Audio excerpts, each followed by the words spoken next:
is a great honor for me to speak here tonight and to welcome you all, because actually we consider it part of our mission to help the dialogue between India and Europe or Western culture in general.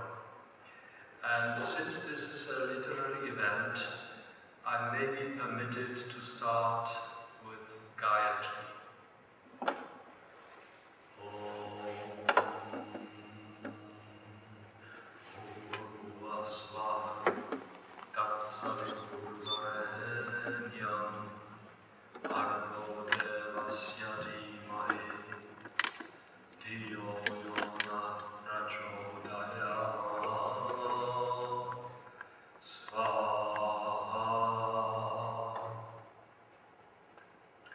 Ancient India was a source of knowledge in many fields of course, spiritual knowledge, but also of many sciences. And very few people in Europe are aware that what they call Arabic numerals, in fact, are Indian numerals, and 0 is the most abstract invention which comes from India, the decimal system as such.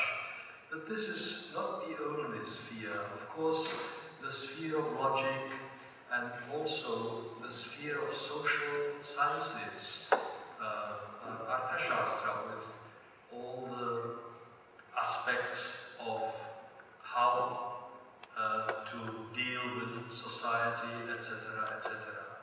And of course, the spiritual aspect of knowledge is not negligible, and it spread from India in various ways, starting from the old times through Buddhism, etc., to other parts of Asia.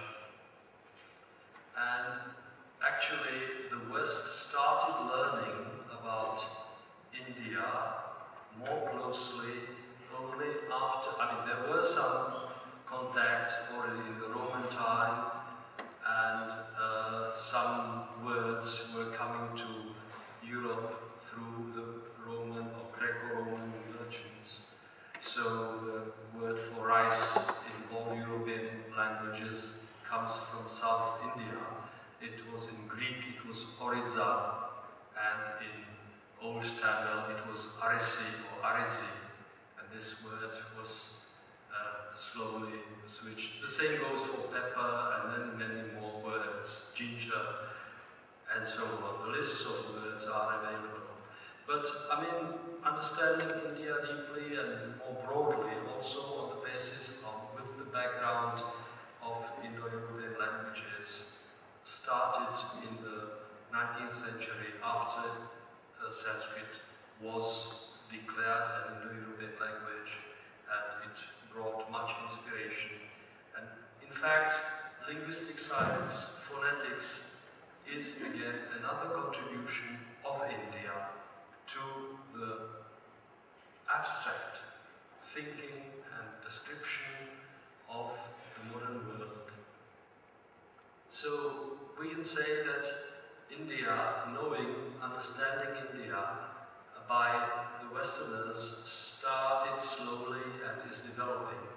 What is important is the real knowledge of it, and we are happy to act as support or medium of this, obtaining the knowledge. As it is said in the Mahabharata, Yasya nasti nija prajna kevalam tu bahushrutah nasa janati shastrartham dharmi suparasam yatha. Those who do not, or he who doesn't have the knowledge of his own, only has heard a lot. He doesn't know, doesn't understand the meaning of the Shastras or scientific branches, like the spoon doesn't understand or know the taste of soup. So I think this is a very practical picture India has always developed. And in that, I'm glad I saw the book of His Excellency, and I think it is of great interest. It gives a broad range of knowledge of classical India. Thank you for attention and much success.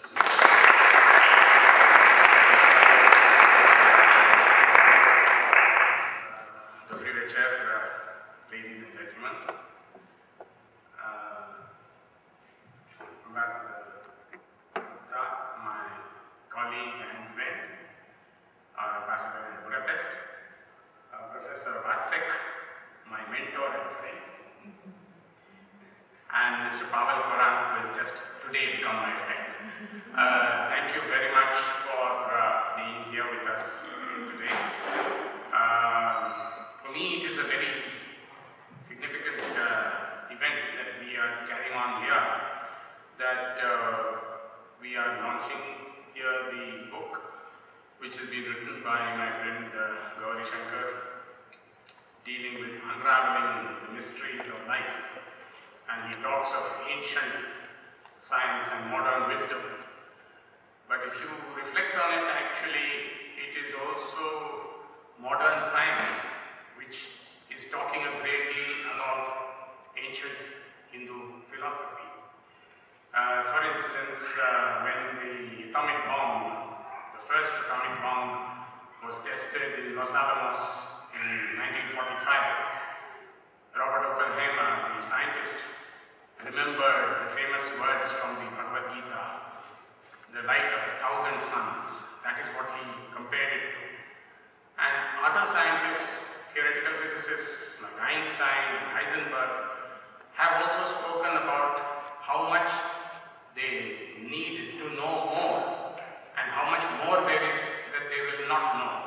And this is something which has always been a part of the philosophy of the Indian subcontinent, the philosophy of the region which today we call India. If you think about the way in which the Hindu culture portrays science, science and religion have always been unified. Our astronomers, our mathematicians, our scientists, our surgeons, our medicine people, Ayurveda, yoga, all this form part of both philosophy, spiritualism, and of science. They were not separated from each other. And this, I think, was the great strength. And I think it is this strength which, if we begin to realize once again, it will benefit us, not just one country, not just one of two nations, not just one region, but can benefit the whole world. I have been very encouraged since my arrival in the Czech Republic to see the interest which is there in the Czech Republic relating to spiritualism, yoga, and of course Indian food, movies, dance, and culture. I would like to see that translated into more Czechs visiting India, and I hope we will see that in the years to come. But I just want to tell you that this interest is shown by the fact that less than 15 days ago, Professor Vatsek had arranged a great conference, Pandanus conference, dealing with Indology. And we had more than 45 people, professors, academics, not just from the Czech Republic, but from all over Europe and even from places like Russia and UK and India, who participated in this sharing of information and experience about Hindu spiritualism and ancient Indian wisdom of the Hindus. So I think this is a remarkable example that this interest is still very much alive here, whether in Germany, whether in Czech Republic or elsewhere.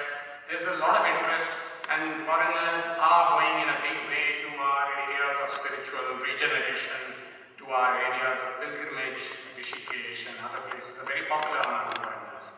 And it is, I think, a very singular aspect that the chanting of the Rudram is a very powerful device, and it is something which I never had the opportunity of doing in India, although there are people, of course, including my relatives, who do it. But thanks to Dr. Blajek, who I see is here today, my physician, he invited me to a chanting of the Rudram here in Prague. And what I was surprised by was that it was Czechs, Poles, and Slovaks, and Serbians, and Slovenes. There were very few Indians, and the perfection of the intonation, the perfection of the pronunciation is tremendous. I have not even seen that in India. So I was very, very impressed by what we have. So I am sure that books like the one which Gauri Shankar is going to bring out will contribute in increasing this interest which is there. And I invite you to share in the experience which he wants to now put forward in front of you. Thank you very much.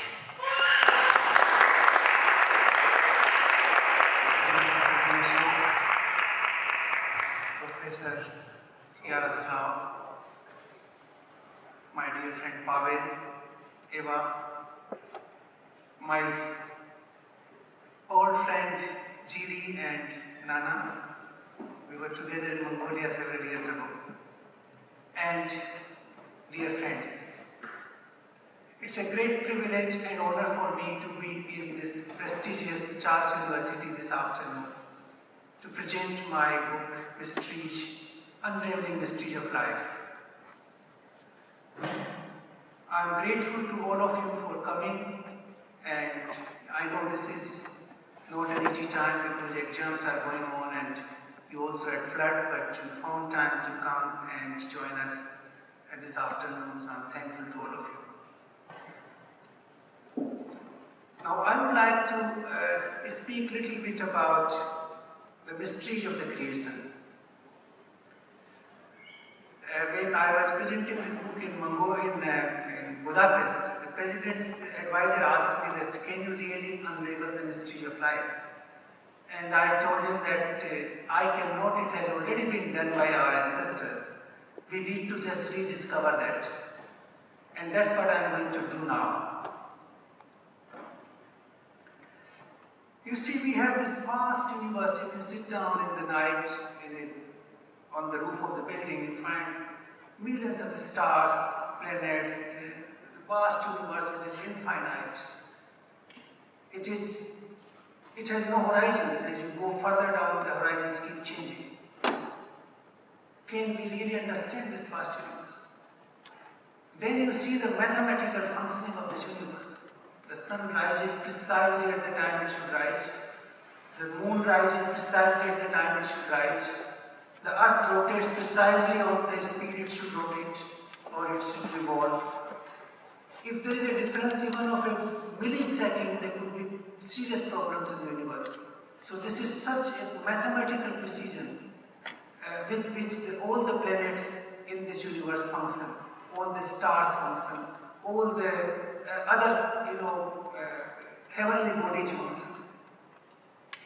Now the question arises whether this is just a coincidence or is it something behind it. This is of course part of the universe, the physical universe we're talking about. Then we talk about the life. There are millions of life forms in this universe. Some of them you can see here, but you have marine life, you have birds, you have animals, you have reptiles, you have insects, and of course we have the great human being.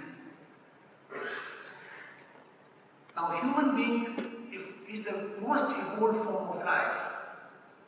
If we look at human life, it's a miracle. I don't think there's anything which can compare to the human body.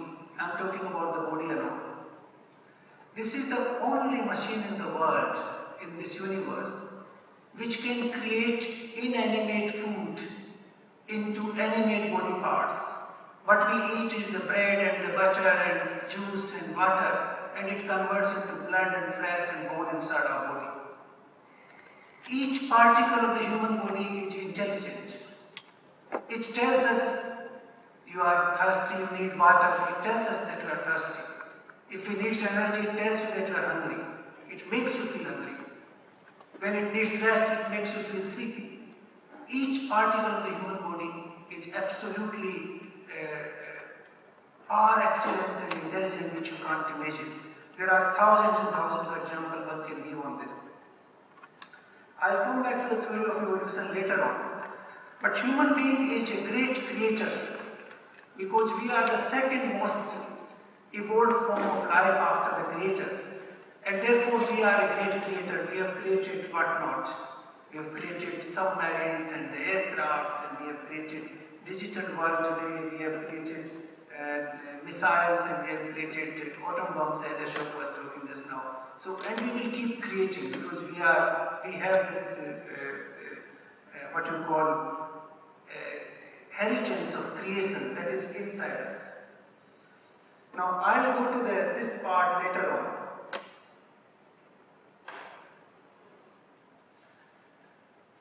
Now, first the question arises, in order to understand the creation, how do we understand the creation of this world?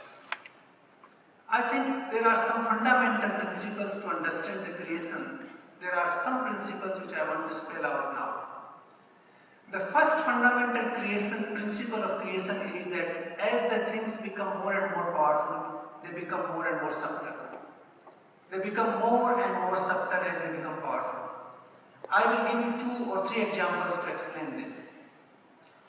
One is that food is very important for us to eat. We cannot survive without food. But food is gross, you can touch it, you can see it. But people can survive without food for 1 month, even 2 months, 60 days. Water is less gross than food. How many days can we survive without water? Maybe 5 days, maybe 1 week. Water is not as gross as food, it's more subtle. And what about the air? How many minutes can we survive without air? It has become more subtle. You see, as it becomes subtle, it becomes more powerful. Let me give you another example of the human body itself. I was talking about the human body just now. The body is a miraculous machine created in this universe. But remember, this body is the weakest part of the human constitution. I call it human constitution, not body. Remember, weakest part of the human constitution. This huge big body which is a miraculous machine, which converts inanimate into animate, and which gives you inanimate hair from the animate body. When a mother gives birth to a child, automatically the milk comes in the breast. You see that kind of intelligent body. But this body is controlled by 5 senses of perception and 5 senses of action, which are much smaller than the body. Imagine a body, a human being who cannot see with his eyes properly, who cannot hear properly, who cannot eat properly or taste properly. What is his body? It's like a vegetable. So the big gross body is controlled by the small senses. But senses are the second weakest part of the human constitution. As they become more subtle, senses are controlled by what? Senses are controlled by mind, man. Mind, if you are sitting here, your ears are here, your senses are here, but you will not hear me unless your mind is with me. It is the mind which hears, it is the mind which sees, it is the mind which smells, it is the mind which tastes. And where does mind exist? It doesn't exist. It becomes more and more subtle. It goes beyond the power of sense perception. The mind becomes so thin, it is so thin that you can't even feel where it is. You don't even know where it is. While it is so powerful that mind is the mind which controls you all the time. Even beyond mind is intellect, because mind is a very volatile instrument. I'm not talking on that today, but the intellect is the even finer part of the mind, another part of the mind, and it tries to control the mind. It tells you this is legal, this is illegal, this is ethical, this is unethical, this is moral, this is immoral, this you should do, this you should not do. Keep telling the mind all the time. And where does intellect exist? Can you tell me? Can we see the intellect? Can we see the mind? Can we touch the mind? No. So as the things become more and more powerful, they become more and more subtle. And then the next thing happens is that they go beyond sense perception. Your sense organs are not able to perceive those finer aspects of that existence. So we rely on sense organs in the modern science. Modern science is all based on observation. You must go to a laboratory, you must observe the space, you must taste things. How do you observe and test and experiment with mind? Tell me. And mind is not the last ultimate. There are many layers of the human constitution. I will come back to that a little later. So the modern science has limitations because they cannot reach that subtle part of the existence at all. It's not possible for them the way they conduct themselves today. That is why they always depend on these senses. The modern science depends on these five senses. All perception, all experimentations, all observations, all studies are based on these sense perceptions. While these senses are totally, firstly they are incapable, secondly they are unreliable. For example, you see sense, even the sense of sight. You see from the aircraft, the city it will look very small. If you come down, it looks very different. In the day it looks different, in the night it looks different. And when there is a fog all around, you can't even see the city. So where is the sense perception? How does it help you? Sense perception is an unreliable instrument, and that's why the modern science fails in understanding the mysteries of the universe. When there is a dark, nothing can be seen. Darkness, you can't even analyze anything. Without light, nothing can be perceived, nothing can be studied, nothing can be understood. So this is, in fact, I always tell that the modern science can't even tell you till today whether the egg was born first or the chicken was born first. A man was born first or a woman was born first. How can you unravel the mysteries of science through modern science? So you have to go to a higher science, a science which is much higher than the modern science, which understands the meaning of the subtle existence, and that is what we are talking now. Now I want to give you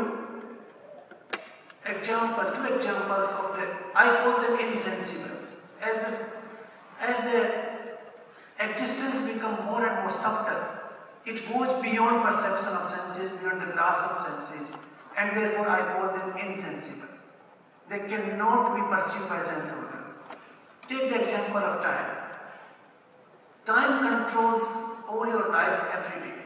Every single moment is controlled by time. If I say I am 57 years old, that means that is time.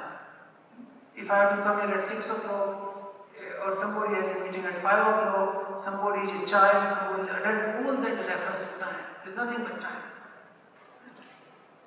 You grow helplessly with time. A fetus grows helplessly with time. We grow helplessly with time.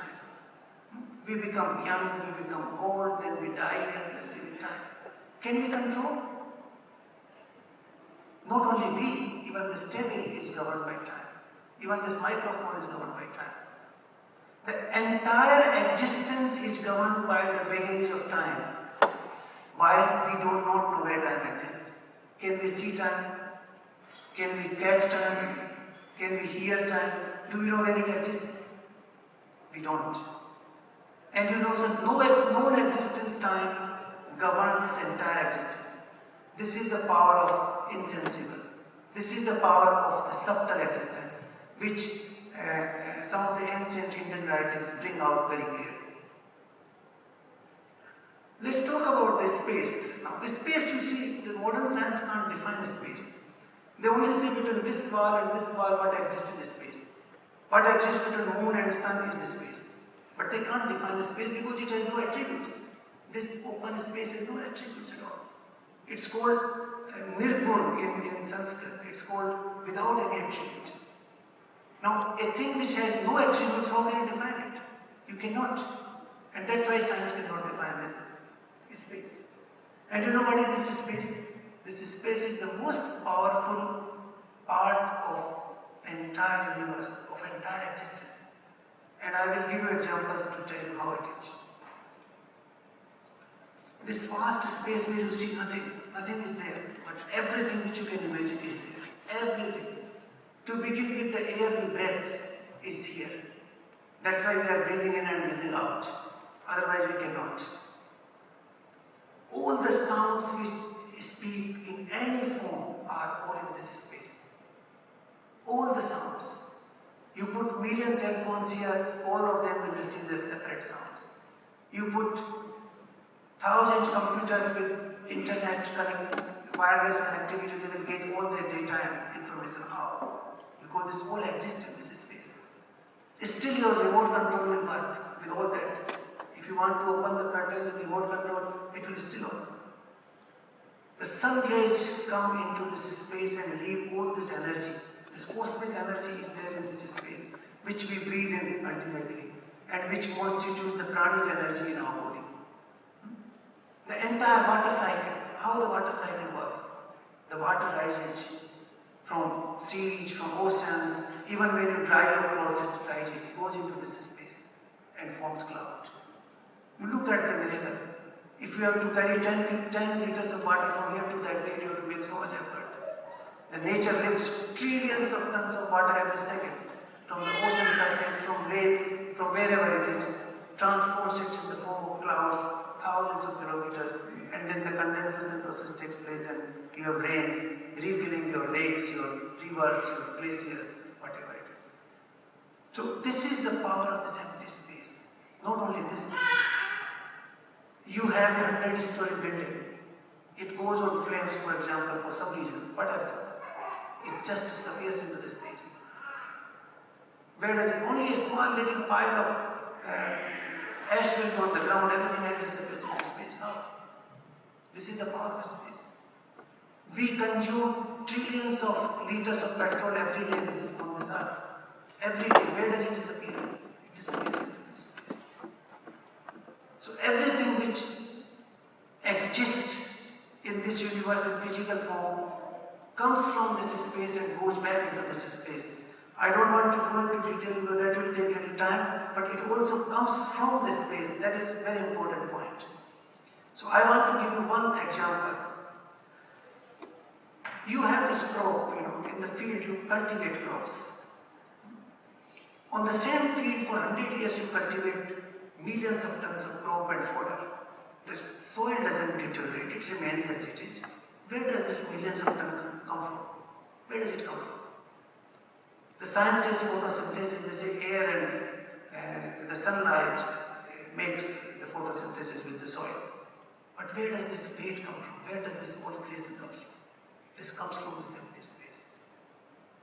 The millions of tons of jungle, the woods, the timber, the food we produce, it comes from the empty space. Because all these exist there. This I will come a little later. Now, this was the third element of the mystery of life. The first is that as the things become more powerful, they become subtle. Secondly, they become insensible. And thirdly, the insensible parts are very, very powerful. Now, there's another mystery, I would say, key to the mystery is that for any creation, you must have consciousness. Without consciousness, you can create nothing. Can this stone create anything? Can this microphone create anything? Can this table create anything? It is impossible. Can this iron create anything? It's impossible to create anything without consciousness. Consciousness is the most important ingredient of the creation.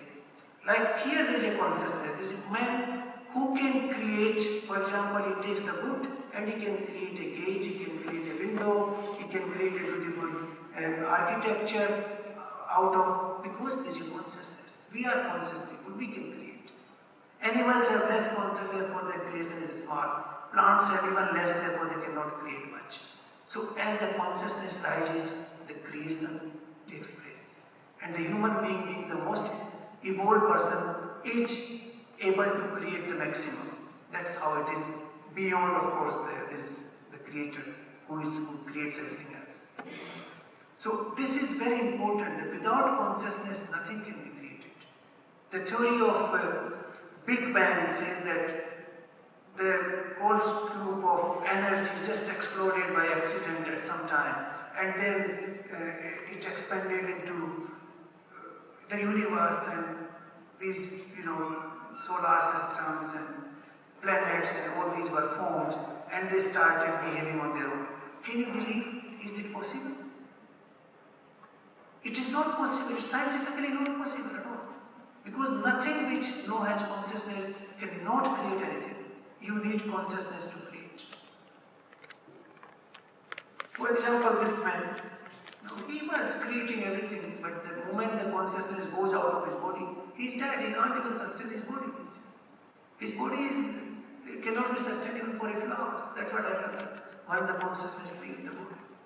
So, without consciousness, so this is little bit, I made it in the last moment, but the existence becomes more and more powerful, it becomes more and more subtle. Let me also give you an example of the sleep. Can you see sleep? How it comes, when it comes? Your so-called powerful body becomes helpless. You can't do anything, you just collapse when the sleep comes. What happens? This is the power of insensible. This is the power of subtle. This is the... Even in computer example, we take an example of computer, for example. The computer hardware, we see this, we can touch it, it is gross, we can see it. But this is not powerful. What is needed is the software. Now, can you see the software? Where is the software? Nobody can see that software. You can see the CD-ROM, but not the software itself. Even in the modern technology, this is how it is. The more powerful things are insensible. So let us talk a little bit about the creation now. We have seen variety of things in the creation. One is the physical nature, the other one is the consciousness. The consciousness which gives rise to variety of living creatures, starting from insects to the human being.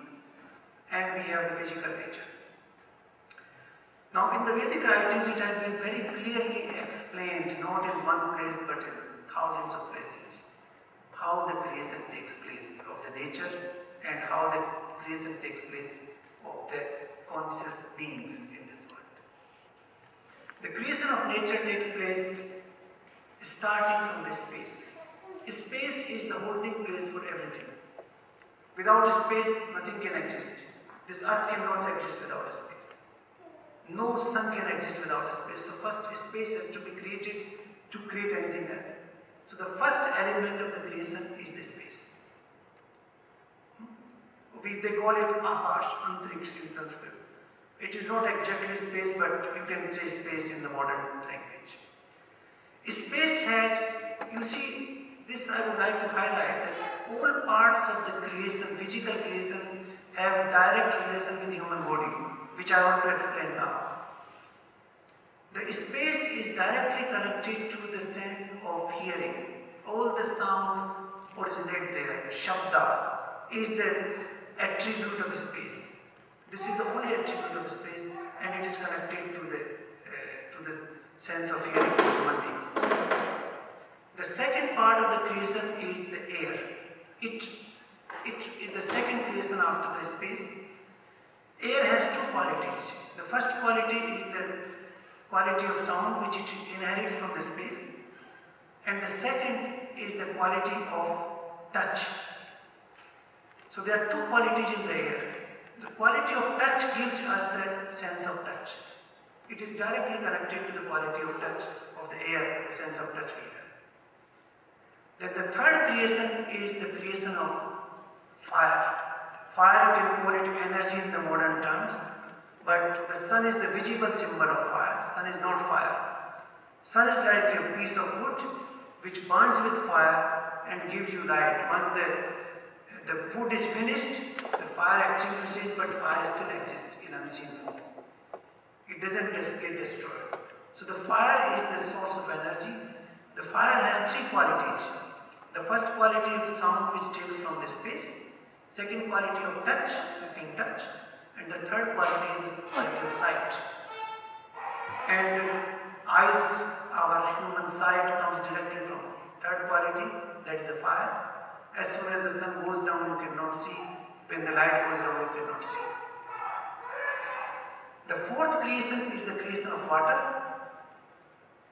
The water has been created after the fire, and the water has the quality of taste, in addition to the three other qualities which it inherits from the predecessors, that is the sound, touch and sight.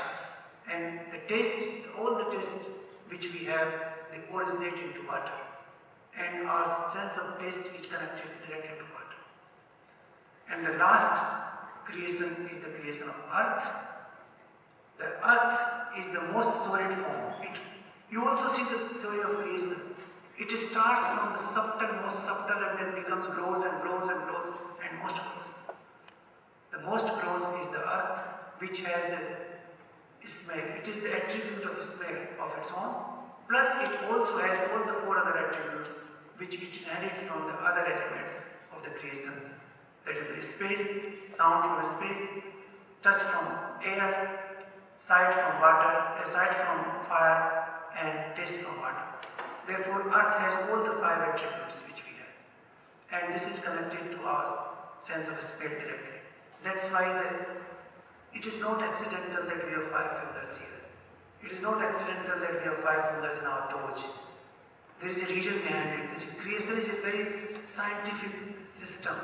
There are 5 elements in the nature which I told you: space, air, fire, water and earth. And there are 5 senses in the human body of action, 5 senses of perception. They come from there, and that's why we have 5 fingers in our hand and 5 fingers in our toes. Similarly, there is also 5 varieties of prana, but I won't go into that right now. So the creation is a very scientific job. It has been done by a great scientific mind. I believe it because it cannot be proved. Anything which what I am saying is, I am not able to prove it physically, but you can prove it in your own self. You think about it and you will find that what I am saying makes sense. So that is the higher science, the science which you understand through your own introspection, through your own analysis inside your mind and intellect. That is the science which we are talking about. That is the science which Vedic writings talk about, and that is the science which is promoted through yogas, promoted through meditation. Now I want to talk a little bit about the consciousness now, since sometimes people say that consciousness doesn't really exist. It comes from the chemical, biological creation, as some scientists say. So I want to explain that a little bit to our daily life. Each one of us pass through various stages of consciousness every single day, but we do not realize it or we do not recognize it. This is one state of consciousness which is called waking state. In this state we are conscious, we can see, we can touch, we can hear, and we are connected with the physical world directly. Physical world. We are physical, we feel our physical body, we are connected with the physical world. That is the called waking state of consciousness. Now after a little while you will all go home, you will take your dinner and you will sleep. And in the sleep you will dream. This world will be destroyed, you see. This world will not exist.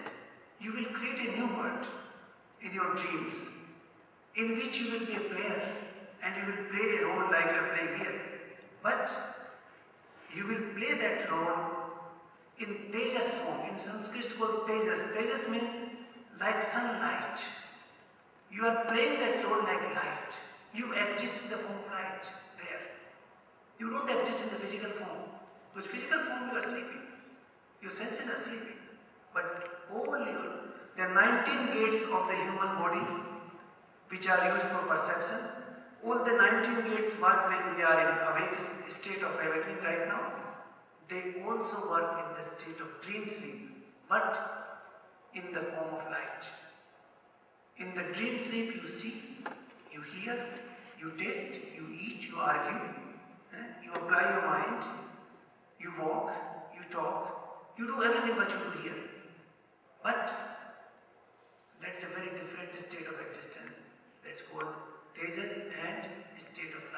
So we exist in the form of light there.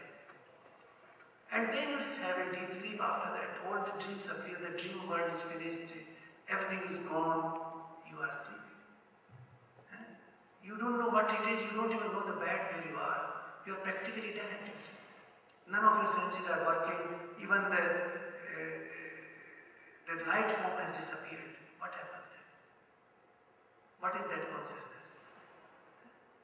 You are dead practically. But when you get up, you say, I had a great sleep. Who tells you that you had a great sleep? There's somebody inside us which tells you that you had a great sleep. So, that is called the pure state of consciousness. That is the purest state of human consciousness. You may call it soul or consciousness, whatever name, it doesn't matter. But the fact is that we have this consciousness in us. And when we die, this consciousness leaves us and we become a corpse. We are not a human being that time. I will not be Gauri Shankar, I will be a corpse. It would be a dead body. So it is the consciousness which makes me Gauri Shankar. It is the consciousness which makes Pavel as Pavel. So this is the state of consciousness which we pass through every day but we do not recognize, we do not understand it. So now I want to explain how the final creation takes place. In Sanskrit they call it, there are two very famous words, Prakriti and Purush. There are two things which constitute the entire universe. That is called Prakriti and Purush. Consciousness and the physical nature. I gave you the example earlier that a man can, from this wood he can create a gate or he can create a window or he can create this furniture. Because there is a combination of the two. The consciousness of the man, because of consciousness he can think, he can apply his mind. And the physical nature provides him the equipment, the instrument, like we create an aircraft. How we create an aircraft? Our consciousness, our mind works. And then we have a lot of minerals and metals and other things in the nature which we use to create an aircraft. So every creation has the combination of the consciousness and the physical nature. Without that, no creation can happen. If you give me an example, I will be happy. Or anybody can give me an example. This is the fundamental mystery of the creation. That the consciousness and the nature, they create the entire universe.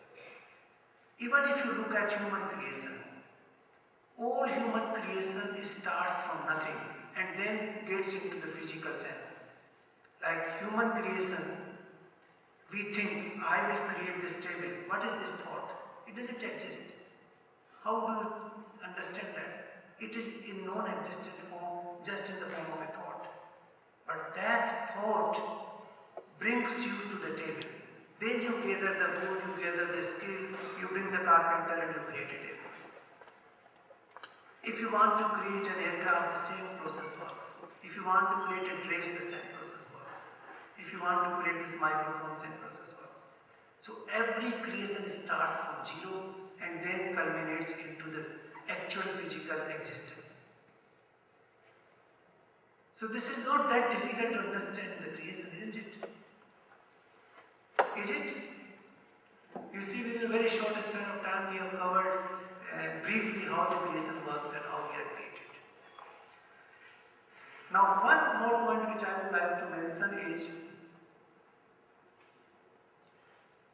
that the consciousness has a variety of degrees. It increases. In Vedic writings, the consciousness also has 5 degrees. We call it mineral regime. The mineral regime also has consciousness, but it is so low that it is not visible. But it has consciousness because it decays with time. With time, it will deteriorate, the chemical composition will change and it will disappear or disintegrate. But it is very, very low. The second regime is called plant regime. which has slightly higher level of consciousness, but it cannot talk, it cannot walk, but you can see the tree grow, giving you a fruit, but it cannot create much more because the level of consciousness is limited. The third level of consciousness is the animal regime, where it is even higher than the plant regime. They can create certain things. Animals, birds, they can create things. They are much more, they talk among themselves, they walk, they listen, they are more visibly conscious, but not as much as we are. Ours is the fourth level of consciousness, human consciousness, which is most developed form of life, and then the fifth is the universal consciousness, which is the consciousness which pervades this entire universe. Without that, this universe cannot exist. So this is how the level of consciousness changes. As it goes higher up, it becomes more creative, it becomes more powerful, it becomes more important. And as soon as the consciousness goes out of any existence, that existence is destroyed. So now look at the human body's creation, because we are the most visible form of consciousness and most developed form of creation. When the conception takes place, how the conception takes place? It takes place with a drop of semen. That is how conception takes place. Where does semen come from? It is made out of the food we eat. The food we eat converts into 7 minerals into the body, 7 dhatus as they call in Ayurveda. The last part is this human semen. It's called sukra in Sanskrit. So the sukra is the reproductive part of the human body, which comes from the food we eat. So the food is the physical part. It comes from the physical universe. So this is the physical element of the creation, which comes into the human being. Then there is a consciousness which enters at the time of conception. Without consciousness, this semen cannot create anything. It's not possible to have conception. Conception takes place only when the consciousness enters the semen in the time of conception. And then the conception takes place, then the fetus is formed, and then the body grows. And that's how the creation of the human being takes place. And when that consciousness leaves us, we are dead, we are gone. We go back to those 5 elements of which we are created. We have all the 5 elements in our body. Our body is made of those 5 elements. Our senses are made of those 5 elements. We go back to those 5 elements. So this is how the creation has been explained in ancient Indian and Greek writings. The modern science is not able to understand it because they cannot understand and experiment and observe